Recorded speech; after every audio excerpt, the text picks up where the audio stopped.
I was supposed to be flying to Savannah this morning. Window seat.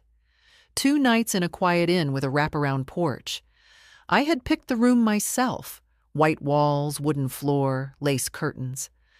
For the 3rd year in a row, I'd packed a suitcase and unpacked it without leaving home. Instead of sipping coffee on a balcony, I was in my kitchen, making oatmeal for a 5-year-old who wasn't even mine to raise. "You put too much honey," Emma frowned, pushing the bowl away. "I always put this much." "Well, Mommy says I need less." That wasn't the only thing Mommy said. I bit my tongue and stirred the oatmeal again, softer this time, like the problem was in the spoon, not in the silence between generations. Graham had called 3 days ago. "Mom, can I ask a huge favor? Lisa and I have to fly to Dallas for this last-minute pitch. Big client.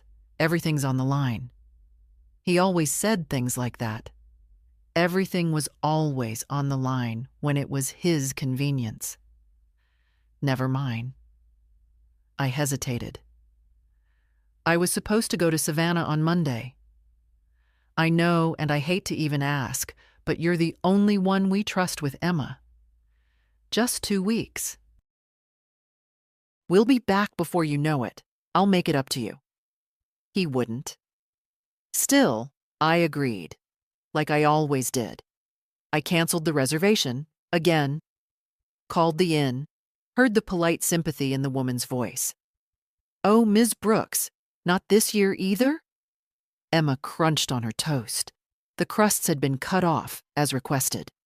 Her feet dangled above the floor, her pink sneakers knocking lightly against the chair. She was the only softness in this whole arrangement. Lisa barely said hello when she dropped her off. Graham texted, "Thanks again," with a thumbs-up emoji. No one asked if I needed help with groceries or if I'd be okay managing alone. My suitcase still stood by the hallway door. I hadn't unpacked it yet. A petty part of me wanted to leave it there, just to remind myself that I was supposed to be somewhere else. Somewhere I chose. After breakfast, Emma sat in the living room with her tablet. Some loud cartoon with bright colors and fake voices. I stood by the sink, scrubbing the oatmeal pot harder than necessary. The faucet dripped. 1, 2, 3. Just like the years I'd stayed put. 3 years. 3 times I had delayed a trip for someone else's convenience. First, when Lisa had her operation, then Graham's promotion trip. Now this. I wasn't bitter. I was tired. Tired of being the default. The backup plan. The quiet, yes. I wiped my hands on a towel and walked into the living room. Emma looked up. "Grandma, why do you keep looking out the window?" "Because I forgot what freedom looks like, sweetheart." Instead, I smiled. "Just watching the trees. They're starting to turn gold." Emma nodded, not really listening. She was absorbed again in her screen. The phone buzzed. A message from Graham. "All settled in. Thanks again, Mom. You're the best. Don't forget to give her that iron supplement at lunch." I read it twice. No question of how I felt. No offer to reschedule my trip. Just a thank you buried in a directive. I didn't answer. It was 10:07 a.m. in Wilmington, Delaware. Somewhere in Savannah, someone was unlocking the porch doors of a little inn. The lace curtains would be swaying now in the morning breeze. I could almost hear it. Soft, salt-touched air whispering through the window. But I wasn't there. I was here. Feeding someone else's child. Again. Emma fell asleep on the couch around 3, curled into a loose comma under the knit blanket I'd made 10 years ago. Her thumb was tucked under her chin, her knees pulled in. She looked small again, the way she used to when they'd bring her over as a baby, wrapped in loud blankets and hand-me-down cries. I sat on the edge of the armchair, legs aching, watching her sleep. The TV was still on, some chirpy music looping over a frozen cartoon screen, but the sound was far away now. My thoughts drifted to the porch I didn't have, the ocean I didn't see. In the kitchen, her lunch sat mostly untouched. The little dinosaur nuggets were cold, the carrots drying out. I'd even remembered the iron supplement, like Graham asked. He hadn't replied when I told him she'd taken it. Instead, he'd sent a selfie from some conference ballroom. He and Lisa smiling in suits with wine glasses. "Huge success today," the caption read like a billboard. "Look at our wonderful lives. Look at us winning." There was no "How's Mom doing?" Not even a "How's Emma?" I closed the app. I had a habit I wasn't proud of: counting. Every time I was left out, overlooked, asked but not asked, I counted like it would someday prove something. 1. The birthday they forgot. 2. The Christmas I cooked alone. 3. The week I watched Emma with the flu so they could go to Miami. 4. The $9,000 I loaned Graham to fix their roof. That last one was never mentioned again. My late husband, Sam, would have said, "People show you who they are, Evie. It's your job to believe them." But I hadn't believed them. I'd believed the next time would be different. The next time they'd offer help instead of expecting it. The next time they'd invite instead of inform. The next time they'd notice I was tired too. I rubbed my wrists absently. The ache was back. The familiar stiffness that crept in after too many dishes, too many doors opened and closed for others. Lisa didn't like that I used hand lotion with a scent. "Emma's sensitive to fragrance," she'd said once, wrinkling her nose, as if I was contaminating the house with my dry skin and lavender. The truth was, Lisa never liked me much. She was polite, in the way people are when they want to keep you at arm's length. She'd smile, but it never reached her eyes. She'd say, "Thank you," but never, "How are you?" Every time they left Emma with me, she seemed a little guilty, not for burdening me, no, for being tied to me by necessity. I wasn't the grandmother she wanted. I didn't bake picture-perfect cupcakes or wear floral cardigans. I had opinions. I'd lived a life. I didn't fit her curated aesthetic. And Graham, well, he just went along with it. That was always his way. When Sam died 12 years ago, Graham was supportive for exactly 2 weeks. Then work got busy, Lisa got pregnant, and I became a rock, in his words. "You're strong, Mom. You always were." It sounded like praise. It felt like abandonment. I leaned back in the chair, letting the quiet settle. Emma stirred in her sleep, murmured something, then sighed. I watched her small hands twitch and settle. She looked peaceful, loved, secure. At least I could give her that, even if no one noticed. The mail came around 4.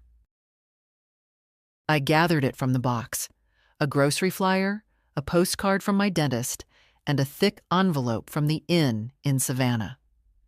I opened it at the kitchen table. Inside was a handwritten note. "Dear Ms. Brooks, we're sorry you couldn't make it again this year. Please know your room is always waiting for you. We hope one day you'll take that breath you've been holding. Until then, we're keeping the porch light on. Warmly, Margot." The Windmere Inn. I stared at the paper until the words blurred. They remembered. 3 years, 3 cancellations, and still they wrote. A stranger, offering more kindness than my own child. I folded the letter carefully and placed it in the drawer beside the tea bags. Maybe next year, I thought, or maybe sooner. That night, I sat at the kitchen table with an old shoebox I hadn't opened in years. the kind with frayed corners and yellowed tape. It lived behind the winter sweaters in the hall closet, buried on purpose. I brought it out slowly, like it might collapse if I breathed wrong. Inside were the receipts of my motherhood. Not love letters or drawings, no. Those were in another box, one I hadn't had the courage to open since Sam passed. This one held papers, checks, invoices, copies of money transfers. Every favor made visible in numbers and ink. The first one wanted $200. Graham's first car, a silver Civic with a dented bumper. He was 19, fresh into college, said he needed it for interviews. I paid the down payment. He promised to pay me back in a couple months. He never did. Then, $6,750, private preschool for Emma. Lisa said public school wasn't structured enough. I didn't argue. I just moved some savings and wrote a check. Next, $9,000. Roof repair after a storm. Graham had called me frantic. Mom, insurance won't cover it and we can't live with leaks. I wired the money that same day. One after another, medical bills, legal fees from their temporary separation, a co-signature on a business loan that was quietly defaulted. There was even a handwritten IOU folded into a receipt from a hardware store. Promise to return this by November. Gee. It was dated 4 years ago. November had come and gone. So had the next 3. I closed the box and rested my hand on the lid. It wasn't the money. I had enough, thanks to Sam's discipline and my own stubborn budgeting. It wasn't the financial burden that hurt. It was the ease with which they asked and the speed with which they forgot. Gratitude had a short shelf life in this house. I thought about the few times I dared to say no. Once I declined to babysit during a weekend wedding. Lisa had gone cold for weeks. "It's just hard when we can't count on you," she'd said, like I'd broken a contract instead of asserting a boundary. And when I once reminded Graham gently that he still owed me for the loan, he'd laughed. "Mom, seriously? Are you keeping tabs?" No, but maybe I should have. A floorboard creaked. Emma's footsteps. She appeared in the doorway, her blanket trailing behind her, hair mussed. "Grandma," she said softly, "I had a dream there were bees in the house." I got up and held her close. "No bees here, sweetheart. Just us." She leaned her head on my shoulder. "You smell like peppermint." "Better than bees, huh?" She nodded sleepily. I carried her back to the couch and tucked her in. She grabbed my hand as I turned to go. "Will you stay here till I fall asleep?" "Of course." I sat beside her. Her breathing slowed. I looked at her face, so open and soft, and something twisted in me. She was the only one who truly saw me, not as a helper, not as a fallback, just as Grandma. And she wouldn't stay small forever. Someday she'd grow up and see what her parents couldn't or wouldn't. I didn't want her to look back and remember me as someone who was always available but never asked about. Someone whose dreams were always set aside for other people's plans. That wasn't the legacy I wanted. I went back to the kitchen, opened the box again, and added something new. The Savannah confirmation letter, folded neatly, still smelling faintly of ocean and paper. Then I taped the box shut and placed it by the front door. I didn't know what I'd do with it yet, but something was changing. The next morning, I opened Sam's drawer. Not mine, his. It still smelled faintly of cedar and that aftershave he used to favor. The old kind, glass bottle, green label, bought at the same drugstore every year on our anniversary. I hadn't touched most of his things since the funeral, but something inside me reached for him now, like muscle memory from a better time. At the back of the drawer was the envelope I remembered.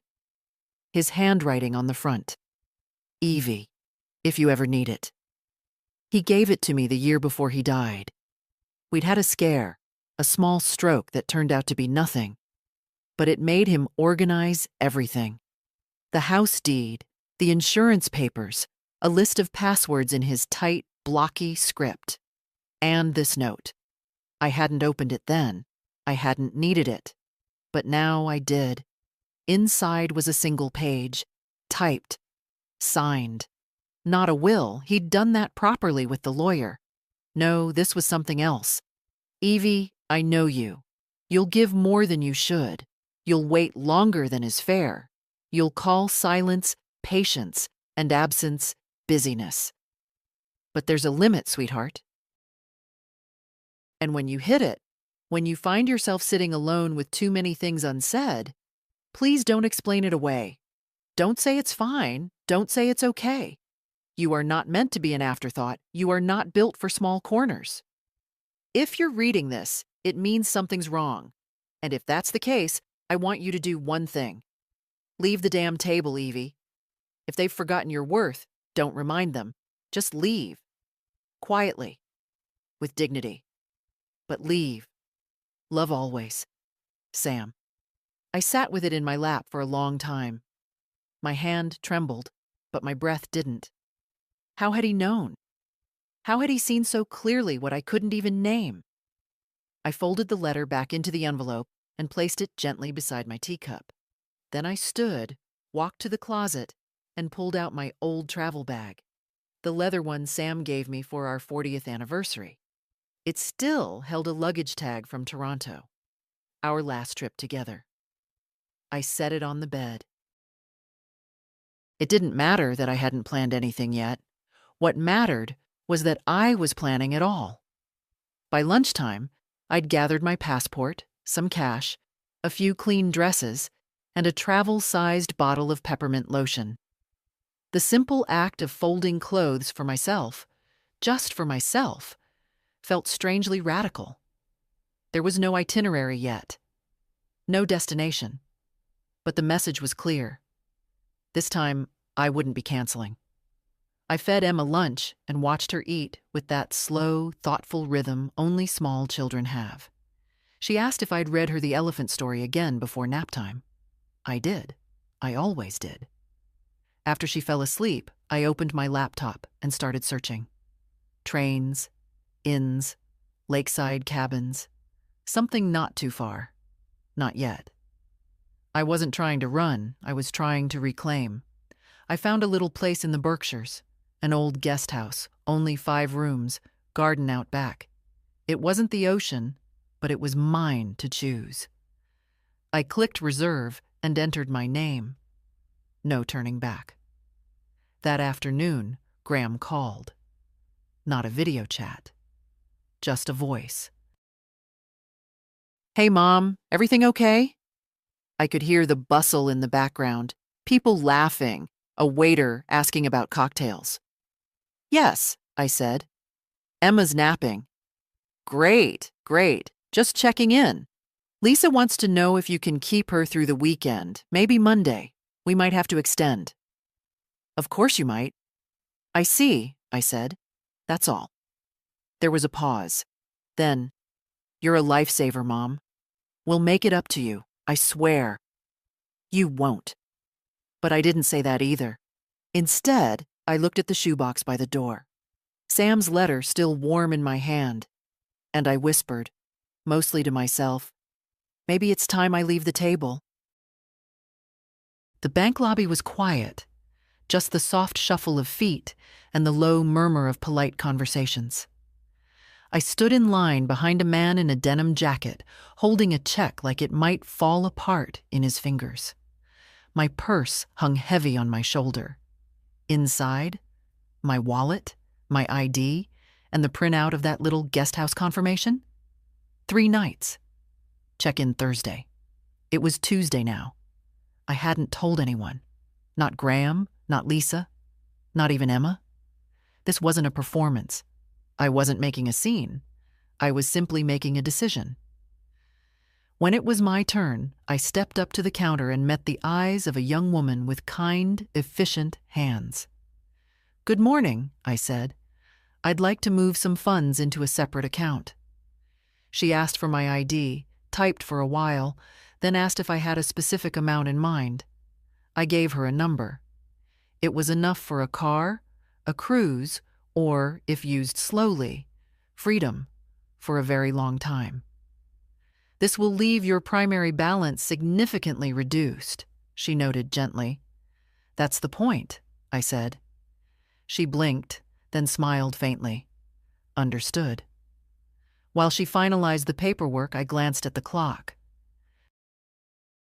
Graham wouldn't call until evening.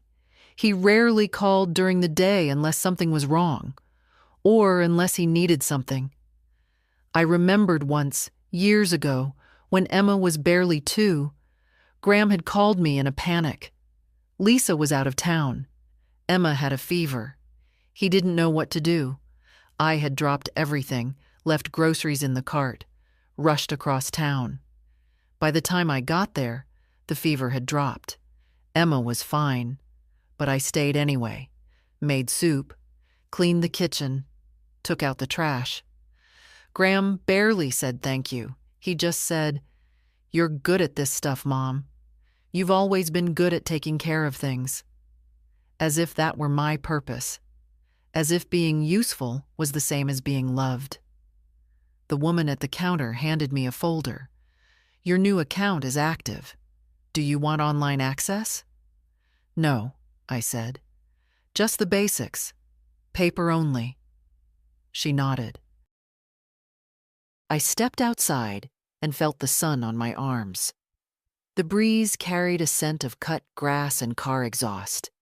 It was the kind of day Sam would have liked. A Tuesday that didn't ask for much, but gave something small in return. Back home, I found Emma playing with her puzzle pieces on the rug. She looked up and grinned. "Grandma, look, I made a tree." She had. A crooked one with mismatched green pieces for leaves and a trunk built from leftover brown. "Beautiful," I said, sitting beside her. She held up a piece. "This one doesn't fit." "Maybe it belongs somewhere else," I offered. She nodded, like that made perfect sense. After dinner, Graham called again. "How's our girl?" "She's fine," I said. "Happy, eating well." "Perfect. Listen, Lisa's flight got moved. Can you keep her till Tuesday now?" Another day. Always another day. "Of course," I said. My voice didn't even tremble. It was too tired for that. "Thanks again, Mom. Seriously, we'd be lost without you." I hung up, sat still, breathed. In the living room, Emma hummed to herself while brushing her doll's hair. I watched her, and something clicked. She wasn't the problem, not the burden. She was the only one who didn't ask for anything I didn't already want to give. She loved without needing a reason, and I wasn't going to let her parents turn that love into a transaction. Not again. Later that night, when she was asleep and the house had gone still, I opened a new folder and began writing. To whom it may concern. Effective immediately, I am adjusting the terms of my involvement in this family's needs. I am no longer available on demand. I am not a bank, a nurse, or a free service. I am a person. I have plans. I have limits. And I have decided to honor them. This is not a rebellion. It is a return. To myself. I didn't know yet what I'd do with the letter. But for the first time in years, I slept through the night. The lawyer's office still smelled like old carpet and overbrewed coffee. I hadn't been here in years, not since Sam's estate was settled. The same fake fern still drooped by the window.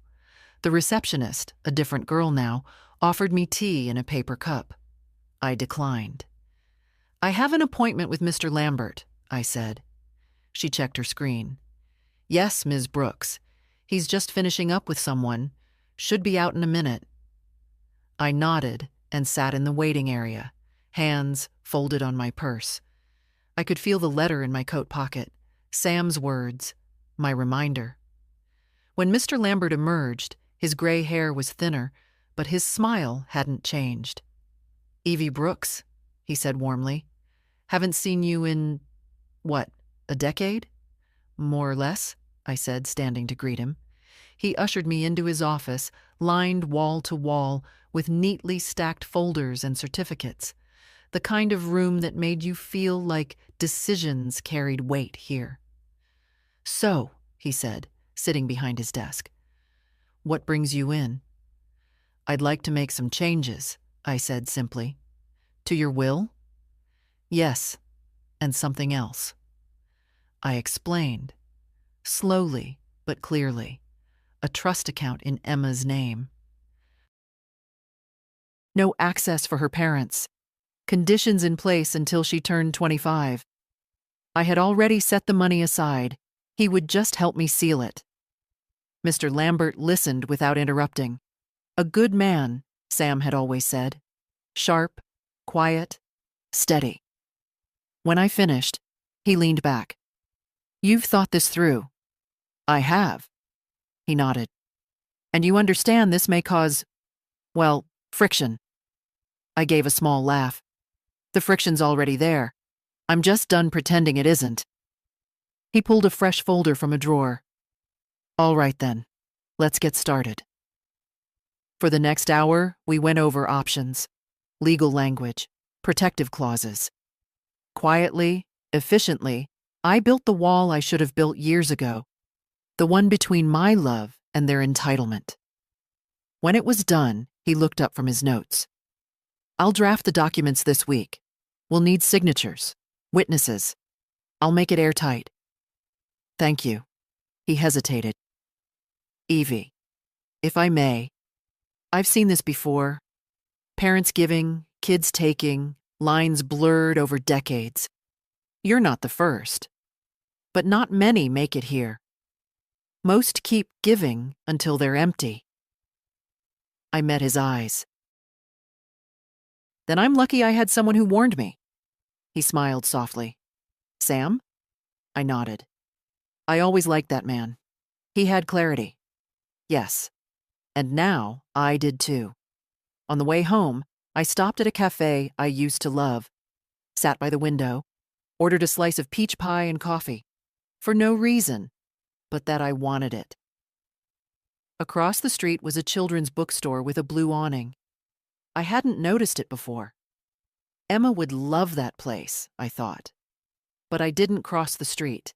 Not today. Today was for me.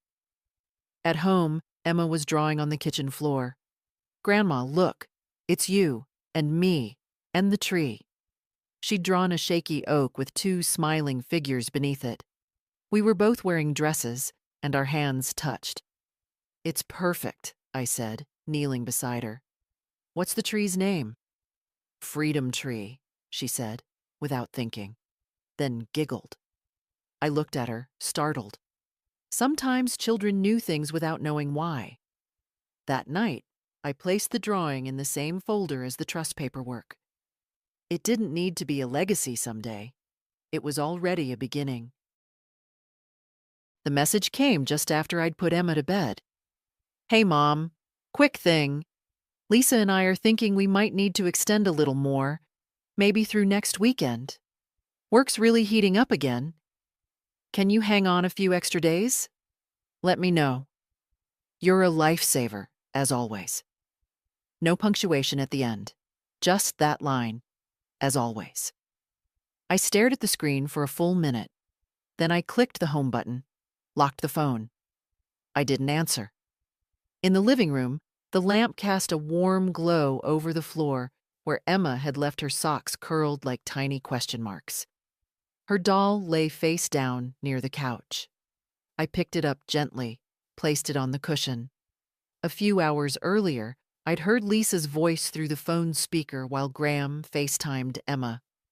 I hadn't meant to listen, but the hallway carries sound. "She looks exhausted," Lisa said in a clipped tone. "She doesn't even put effort into herself. Did you see her hair?" Then a pause. Graham's voice. I know, but she's good with Emma. Lisa again. That's not the point. It's like she just exists. Doesn't she have any pride? We can't keep leaving Emma there forever. I mean, what kind of example is that? The call had ended moments later. Graham never even said goodnight to me. I hadn't moved. I'd stood in the hallway like a shadow, as if hearing the words from the other side of the wall might make them less real. But they weren't just words. They were truth, spoken behind my back. That was the point. I didn't cry. Not even then. The next morning, I woke early. Packed Emma's favorite books into her little backpack, along with a note card. I'll always love you.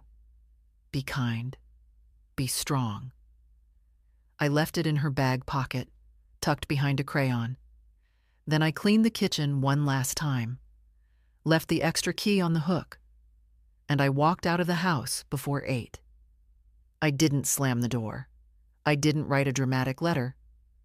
I just left. My train pulled out of the Wilmington station at 9:16 a.m.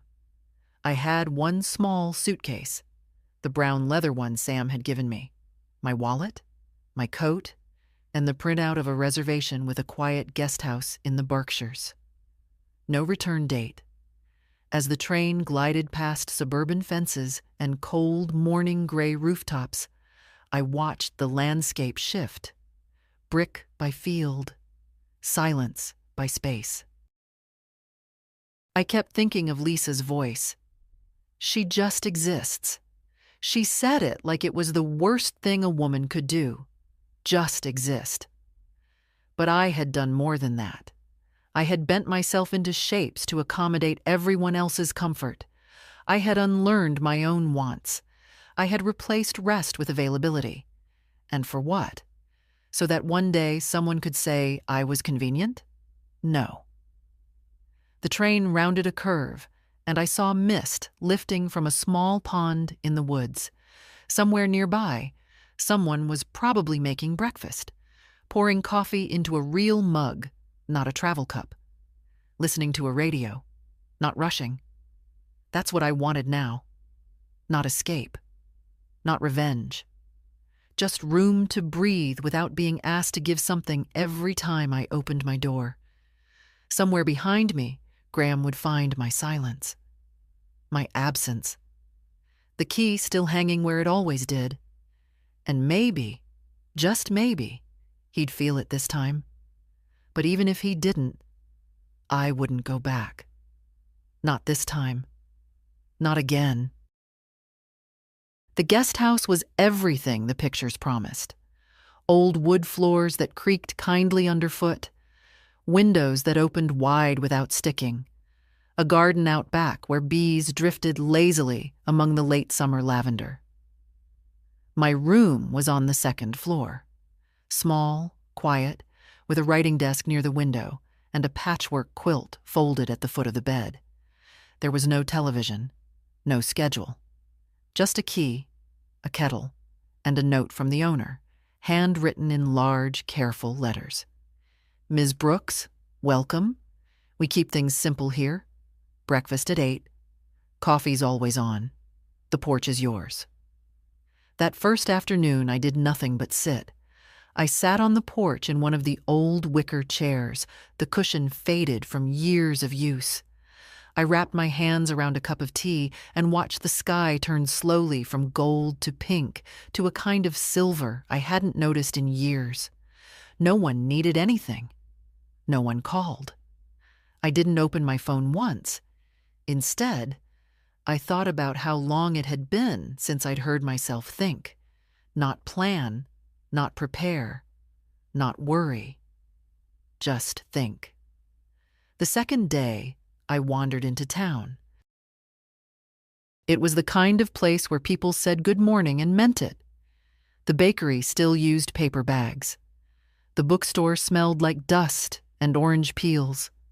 A little art shop displayed hand-thrown pottery and postcards with painted landscapes. I bought one, a watercolor of a crooked oak tree, and tucked it in my bag without knowing why. At a cafe near the river, I met a woman named Ruth. She was sitting alone, reading a paperback with the corner folded. We exchanged a few words at the counter, then ended up sharing a table when the rest of the place filled.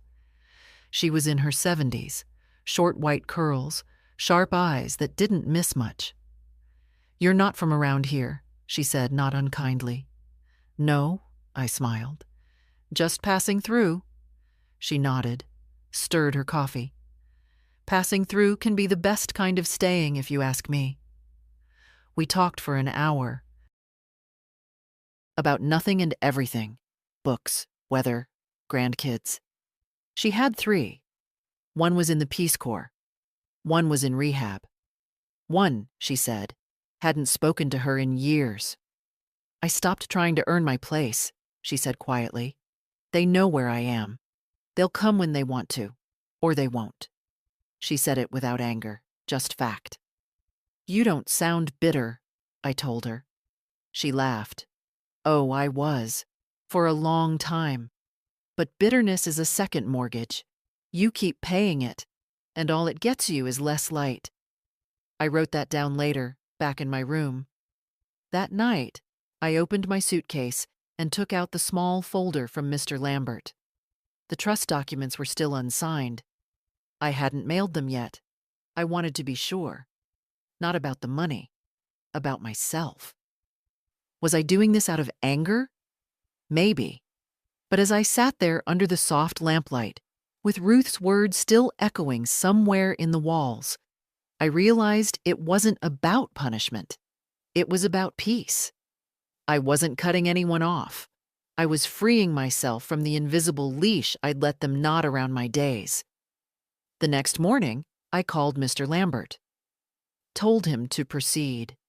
He didn't ask why. Just said, "I'll have the courier meet you when you're back." Back. Funny word. I wasn't sure yet where I'd be going after this, but it wouldn't be back to how things were. On the 3rd day, I bought a small journal and started writing again. Just little things. Descriptions. Overheard phrases. Memories that had waited too long to be invited back in. I wrote about Emma. The way her hair curled at the nape of her neck. The way she sang nonsense songs when she was building things. I wrote down everything I never wanted to forget. Not because I'd lost her, but because I wanted to keep her close, even if from afar. Because she was the only one who'd never made me feel small. And because when she was older, I wanted her to know her grandmother hadn't disappeared. She'd reappeared, finally, fully, entirely, on her own terms. On the 4th morning, Ruth found me sitting on the porch, same wicker chair, same chipped mug of tea. "You're starting to look less haunted," she said, settling into the seat beside me. "I slept," I replied, almost surprised by my own words. "Without waking up at 3 a.m. thinking I forgot something." She nodded, adjusting the shawl around her shoulders. "That's how you know you're healing. When you stop rehearsing your usefulness." That phrase stayed with me. Rehearsing my usefulness. She didn't ask what I was running from. She didn't ask who disappointed me or how. But over the next hour, as the morning sun stretched itself across the porch floorboards, I told her anyway. I told her about Graham, about the calls that always started with "can you" and never ended with "how are you?" About the birthdays skipped, the favors piled high, the casual dismissal of my needs as just something Mom can handle. About the Savannah trip, 3 years, 3 times canceled. She didn't react much, just listened, nodding occasionally, sipping her coffee. And when I finished, she said, "Sounds like you raised a boy who thought love was a service." I stared at her. She went on, calm as ever. "That's what happens when women love without boundaries. Our care becomes an expectation. Our silence becomes agreement. I wanted to argue. I wanted to defend myself, to say I had done what mothers were supposed to do, that I had given, sacrificed, supported. But the words died before they reached my mouth, because I knew she was right. "You're not angry," I said. She shook her head. "I was, for years. I wore it like a coat. But anger's heavy. Doesn't warm you. Just wears you out. So what do you wear now?" She smiled. "A life. A small one. But mine." I looked out toward the garden, where the lavender had started to brown at the edges. "I don't think they even noticed when I left," I said quietly. "Maybe not yet," Ruth replied, "but they will. And when they do, you'll be somewhere they can't reach unless they walk, really walk." She stood, her knees popping audibly. "You coming into town today?" she asked. "I think I will." "Good. You need a better notebook." We walked the 2 blocks in silence, bought journals at the corner shop, had lunch on a bench by the creek. She told me about the husband she lost to cancer, the daughter who stopped calling after the second marriage, the grandson who sends her postcards but never calls. And still, she laughed easily, lived gently. Not out of ignorance, but because she'd chosen peace over performance. That afternoon, I sat at the guest house desk and began a new letter. Not to Graham. To Emma. "My darling girl. One day you'll be old enough to wonder where I went and why. You might hear a version of the story that doesn't feel right. I hope this reaches you before that happens. I didn't leave because I stopped loving you. I left because I started remembering I loved myself too. And I had forgotten that for a long, long time. This world will try to teach you that being useful is the same as being valuable, that saying yes makes you good and saying no makes you difficult. But that's not true. You are allowed to rest. You are allowed to want. You are allowed to choose yourself. I hope by the time you're old enough to read this, you've already learned those things. But if not, let me be the first to tell you, your worth is not a debt to repay. You are already enough. Love, Grandma. I sealed it, placed it in the pocket of the notebook with the crooked oak tree on the cover. And for the first time, I felt something inside me settle. Not because I'd escaped, but because I had finally arrived. The days began to find a rhythm. I would wake early, make tea in the little common kitchen, sit on the porch and watch the fog lift from the trees. Sometimes Ruth would join me, sometimes not. She was not a daily presence, just a steady one. Like the old cat who slept under the porch steps and only appeared when the sun touched the planks, just so. I learned the names of the other guests slowly. A retired teacher from New Hampshire who played the violin in the afternoons. A woman named Carla who came every fall to paint in silence. We greeted each other softly, without the pressure of small talk. It was a place built for quiet company, not performance. In town, I joined a Thursday group at the library. Not quite a book club. More of a circle of women who read, sometimes aloud, sometimes not, and then talked about life instead. One afternoon, as we sat beneath tall windows that let in golden October light, the woman next to me, a widow in her late 60s, turned and asked, "Do you miss them?" I knew who she meant. "My family." She nodded.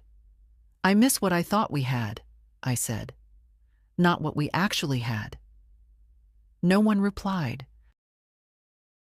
They just nodded, like people who'd carried the same quiet knowing in their bones. I walked home slowly that day, stopping at the bakery for a small cinnamon bun.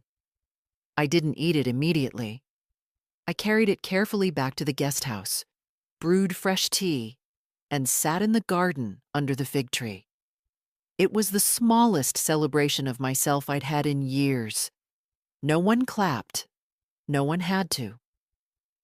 That evening, I took out the old travel journal Sam and I once shared. We used to write notes to each other in it during long flights or rainy days in hotel rooms, observations, memories, even small arguments written out like postcards to the future. The last entry was his. Evie loves lemons. I keep forgetting. She never complains, but I know when she gets salmon without asking, she won't say anything, just quietly push the wedge to the side. I should remember. She deserves to be asked. I read it 3 times. It wasn't about the lemon. It never was. It was about being noticed, considered, seen. I closed the journal and placed it next to Emma's letter in my new notebook. I was beginning to see the quiet stack of things I wanted her to inherit. Not the money, not the furniture or the pearls in the box at home, but the proof that I had lived with intention. And then one morning, a week into my stay, my phone buzzed for the first time in days. It was Graham. 12 missed calls. The message was short. "Mom, where are you? What's going on? Emma keeps asking. Please call me." Then another. "Seriously, we don't know what's happening. Why are you ignoring us? This isn't like you." And finally, "If you don't want to come back, fine. But at least explain yourself. We're not mind readers." I set the phone down, walked to the window. The leaves had shifted again overnight, gold now giving way to amber, rust, and copper. The wind stirred them gently, not tearing, just reminding them it was time to move. I made myself a bowl of oatmeal, sat with it, ate slowly. Then I picked up the phone and typed one sentence. "I'm safe. I needed space. Emma will understand one day." I sent it, then turned the phone off again. There was nothing more I owed. That afternoon, Ruth brought me a book of poems. "No pressure," she said. But this one helped me when I needed to feel like I wasn't vanishing. I opened it later that night. There was a line that stopped me. "You do not need permission to rest, only a pulse." I whispered it aloud. A pulse. And for the first time in years, I remembered I had one. Not just to survive, not just to serve, but to live. The guest house owner, Marla, had soft footsteps and a way of speaking that never rushed anything. One morning, as I poured myself a second cup of coffee in the shared kitchen, she looked up from her notebook and said gently, "You're staying longer?" I hesitated, then nodded. "Yes." "No need to explain," she smiled. "Most of our best guests didn't mean to be here long." There was no judgment in her voice, no curiosity disguised as kindness, just acceptance. That was rare, and I noticed it. Later that day, I met Ellen. She was new, a woman in her early 80s, with clear eyes and a way of sitting very still, like she'd practiced stillness her whole life. We crossed paths in the garden, both of us eyeing the same bench, and ended up sitting side by side. After a while, she asked if I was visiting family nearby. "No," I said. "I needed time away." She nodded. "From them?" "Yes," I answered before I could think twice. She didn't look surprised. "I left mine 4 years ago.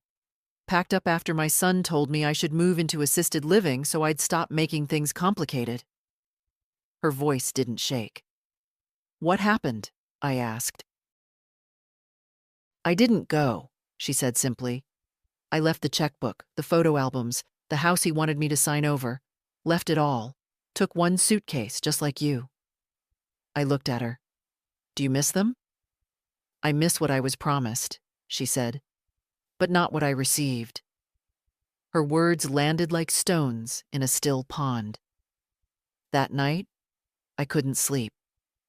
I sat on the bed in the lamplight and thought about everything I had tried to preserve. All the ways I'd convinced myself that Graham's shortcomings were accidents, not habits.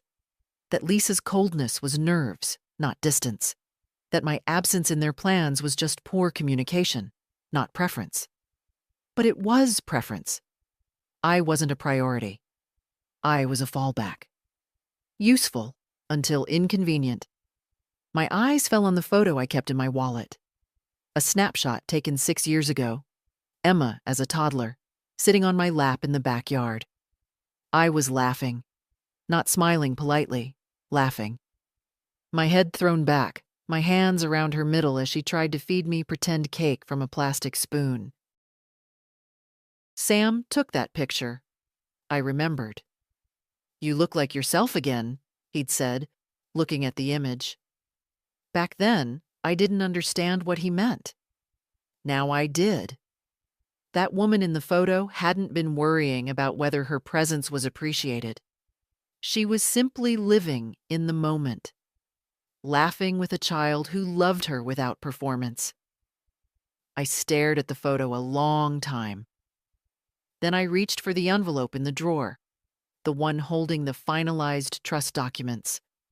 I had signed them 2 days ago, but I hadn't written the letter to Graham that the lawyer suggested I include, the optional statement to explain the why. Until now, I didn't know what I wanted to say. But as I sat in that warm, quiet room, I began to write. Graham. There are moments in a mother's life when she has to choose between what's expected and what's needed. I chose expectation for a long time. I chose availability, silence, patience. I believed that love meant being convenient, that to be appreciated I had to be invisible. I was wrong. This isn't punishment. It's not about money or obligation. It's about dignity. About remembering that I have a right to peace, to rest, to be more than the background of someone else's life. I love you, but I will no longer negotiate my worth for a seat at your table. Take care of Emma. Teach her what love looks like, not in what you take, but in how you see. If you do that, I'll have no regrets. Mom. I folded it, placed it inside the trust folder and sealed it. Outside, the wind moved softly through the trees. Leaves rustled like whispers, not protests. And I thought again of Ellen. I miss what I was promised, not what I received. Some truths don't need explanation, only release. It arrived on a Thursday. A small envelope, hand-delivered by a courier in a navy jacket who asked for my signature and nothing more. Inside was a single sheet of paper. Confirmation from Mr. Lambert. All documents finalized, trust established, transfer complete. I read the sentence twice. There was no ceremony, no fanfare, just ink and legality. And yet, it felt like the loudest thing I'd done in decades. I folded the letter, placed it back in the envelope, and slid it into the drawer beside the desk, next to the journal, next to the photo of me and Emma. That afternoon, I walked to the bookstore and bought her a copy of Charlotte's Web. Hardcover, cloth-bound. I asked the clerk for wrapping paper, and she handed me something soft and pale blue with tiny white stars. Back in my room, I wrote on the inside cover, "For Emma," because kindness is not weakness, and choosing yourself is not a crime. Love always, Grandma. I didn't know when I'd give it to her, but I would, and it would mean something. Later that evening, I sat in the garden with Ruth. We didn't talk much. We didn't need to. There was something comforting about simply existing near another woman who had stopped apologizing for the shape her life had taken. She passed me a small glass of white wine, and I accepted it. "To choices," she said. "To late ones," I added. She clinked her glass against mine. They're still yours. The sun dipped behind the trees, turning the sky the color of old pennies. A wind stirred through the branches, and a single yellow leaf floated down between us, landing on the edge of the garden table. I mailed the documents, I said quietly. She looked over, nodded. And? I feel light, I said. Not joyful, not triumphant, just like I put down something I didn't know I'd been carrying. Ruth smiled. That's the sound of something snapping into place. That night, I didn't dream about Emma crying, or about Graham shouting, or about Lisa's disapproving silence. I dreamed I was on a boat, alone, drifting quietly through a marsh. No rush, no destination, just reeds whispering along the hull and a breeze that smelled like peace. The next morning, I wrote Emma another letter. My sweet girl, by the time you read this, you'll be old enough to know that love is not always loud. Sometimes it's quiet and firm and still. It says no. It draws lines. It protects its own heart so it can be open when it truly matters. You are part of mine. Always. You are not a reason I left. You are one of the reasons I stayed as long as I did. But now I'm choosing something I didn't even know I was allowed to choose. Myself. I hope you choose yourself too when the time comes. Even if it feels impossible. Even if it hurts. Especially then. I folded the letter and placed it inside the book. No address yet. No plan. But the future was no longer a wait. It was just a door I hadn't opened yet. When Graham walked into my house, I wasn't there. He had a spare key. I'd given it to him 10 years ago, back when I still believed trust was a kind of love. He used it now, probably with a slight hesitance, half hoping I'd left a note taped to the fridge or a voicemail explaining everything away. But there was nothing. The house was clean, ordered. My tea mug was on the dish rack, dry. My slippers were tucked beside the bed. The suitcase was gone. The only thing waiting for him sat on the kitchen table next to the sugar bowl, a plain white envelope. Inside, he found 2 letters, one official, one not. The first was from Mr. Lambert. Legal wording, crisp signatures, confirmation of the trust in Emma's name, a detailed breakdown, the funds, the protections, the explicit instruction that neither Graham nor Lisa could access or manage the money. Everything was sealed, notarized, permanent. The second was from me. Graham, if you're reading this, it means you came looking. Not for me, I suspect, but for explanation. For something that makes this feel less sudden. But it wasn't sudden. You didn't lose me this week. You started losing me the first time you forgot to ask how I was. When thank you became transactional. When help became a default, not a request. When you called me strong so you wouldn't have to ask if I was tired. I gave you years. Quiet ones. Steady ones. I didn't ask for applause. I only ever hoped you'd look up once in a while and see me. You didn't. Now I'm gone. Not in anger. In clarity. Tell Emma I love her. Tell her I think about her every day. Tell her I left not to disappear, but to finally appear. To myself. Don't come looking. I'm not lost. Mom. I imagine he read it standing up. I imagine Lisa read it over his shoulder. And I imagine, though I'll never know for sure, that there was a moment of stunned silence in that sunlit kitchen when neither of them knew what to say. There was no dramatic phone call afterward, no chase, just silence. Days passed, then a week, then 2. I heard nothing, and I realized I didn't expect to. Because the kind of people who forget you're real while you're standing right in front of them aren't the kind to chase after shadows once you finally step away. They wait. They stall. They sulk. They hope you'll return to resume your role. But I had resigned. Permanently. In the guest house, I made myself a quiet dinner that night. Roast chicken, lentils, a salad with lemon dressing. I poured a glass of wine, sat by the open window, ate slowly. Not one bite between phone checks. No plates for anyone else. Just me. And it was enough. That night, I wrote in my journal, he didn't call, and I didn't wait. That's the difference between guilt and freedom. Guilt paces. Freedom moves on. I went to bed with the window open and the moonlight resting on the floor like an invitation. To nothing in particular. Just being. Just peace.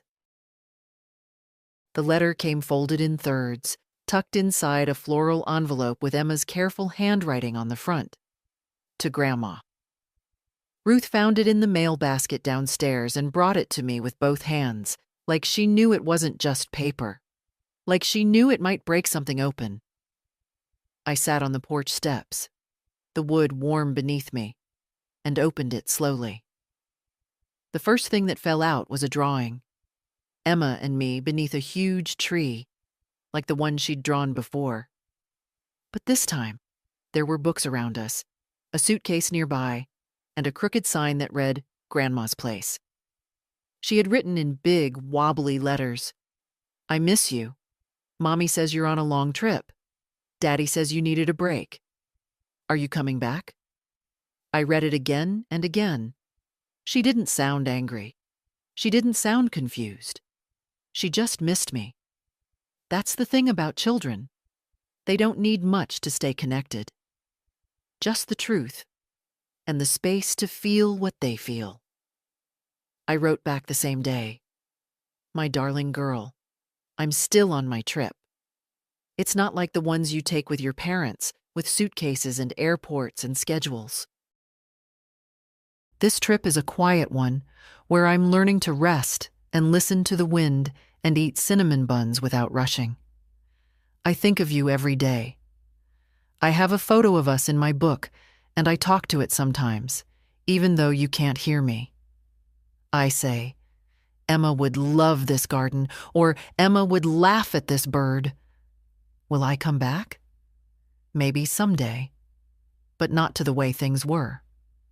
I want to show you, when you're older, that it's okay to go looking for your own peace. I love you more than all the stars you can draw on paper. Grandma. I sent the letter to the return address on the envelope, not Graham and Lisa's house. It was from her school, a place I hadn't known she knew how to write from.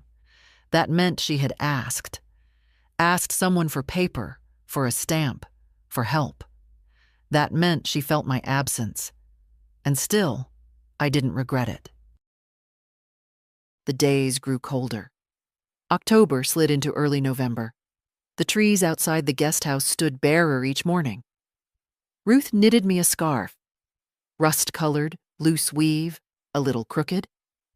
It's not perfect, she said, handing it over. Neither am I smiled.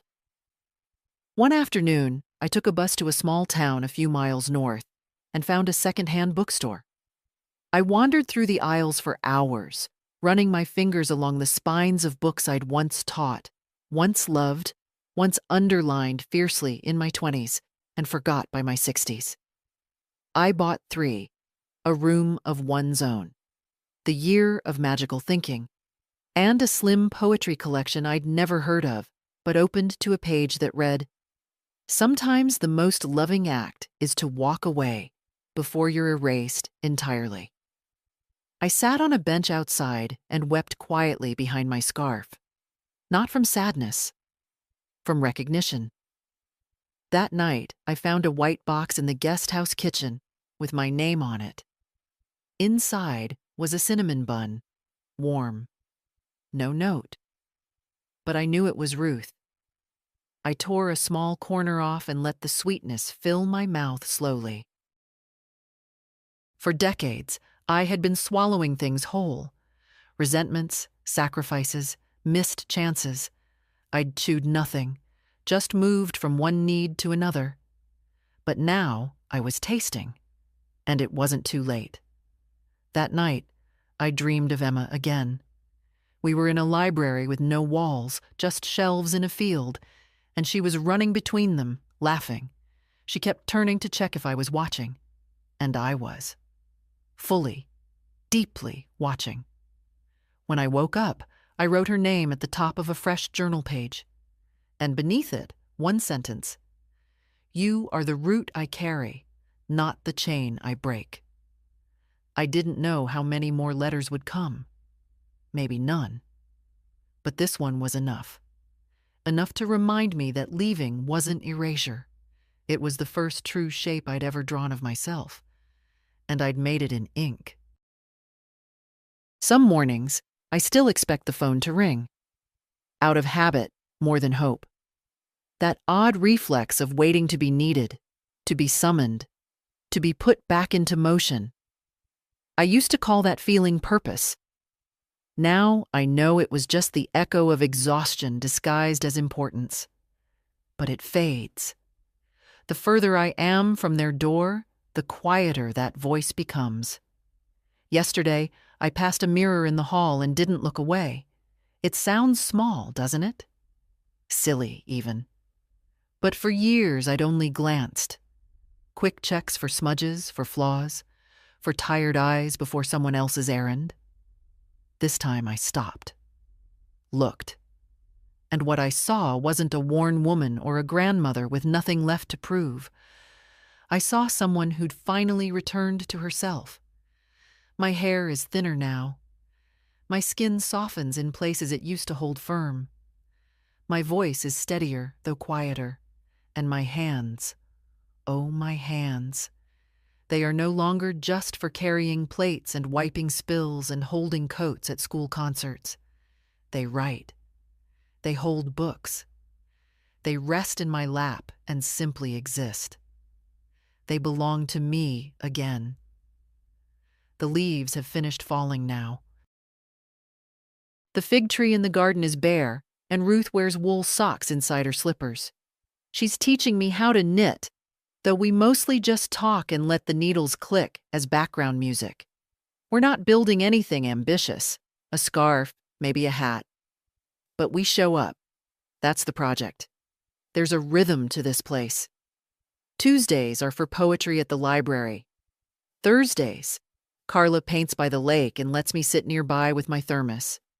Marla bakes too much bread and insists on sharing. The others come and go. Some stay for a weekend. Some, like me, forget to leave. I suppose I live here now. It's not something I planned. It's just something that stopped needing explanation. I still think of Emma every day. I still write her name at the top of blank pages before I write anything else, like a dedication to memory, to meaning. She hasn't written again, but the book I sent was delivered. I tracked it once, in a moment of weakness. Signed for by a school staff member. I imagine her reading it under the covers. Or maybe not yet. Maybe it waits on a shelf. That's all right. What matters is that she knows I remembered. That someone in her life chose freedom without choosing abandonment. I hope one day she understands the difference. Last week, I mailed Mr. Lambert one final instruction. A letter to be released only if something happens to me. Inside is everything I want Emma to know. Where the money is, what I built, why I left, and how deeply I loved her. Not just as a child, but as a person I believed in. It's not a will. It's a beginning, disguised as an ending. Yesterday, I saw a mother and daughter walking down the main road. The daughter was about Graham's age.